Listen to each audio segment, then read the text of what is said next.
মঙ্গলকোটের Ganpur high স্কুলের ছাত্রী রিম্পা দাসকে হুইলচেয়ার দিয়ে সহযোগিতা করলেন বর্ধমান ফুডিজ ক্লাব উদ্যোগে শ্রী সবুজের অভিযান স্বেচ্ছাসেবী সংস্থা।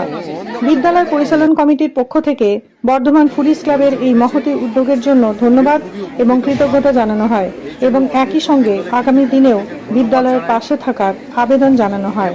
প্রসঙ্গত, চলতি বছরের 9 এপ্রিল এই বিদ্যালয়েরই ছাত্রী মন্দিরা পাল এবং 13 এপ্রিল বর্ধমান পৌরসভার অন্তর্গত দুবরাজদিঘি হাই স্কুলের ছাত্র শেখ রিঙ্কুকে 2টি হুইল চেয়ার দিয়ে সহযোগিতা করেছিলেন বর্ধমান ফুডিজ ক্লাব। বিশেষ সংবাদদাতা blue light news.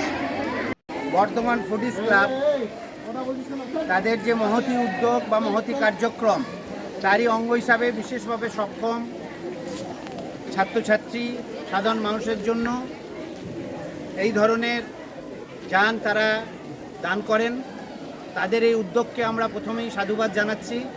Bardhaman police club প্রধান শিক্ষক মহাশয় যে বক্তব্য রেখেছেন তাকে অনুসরণ করেই বলতে পারি যে সকলের তরে সকলে আমরা, প্রত্যেকে আমরা পরের তরে।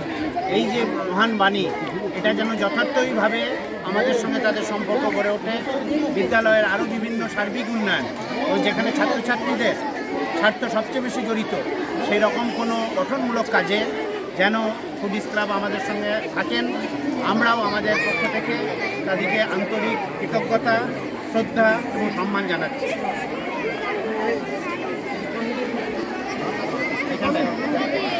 ওটা তো ধরো, ওটা না ধরলে কি করে হবে?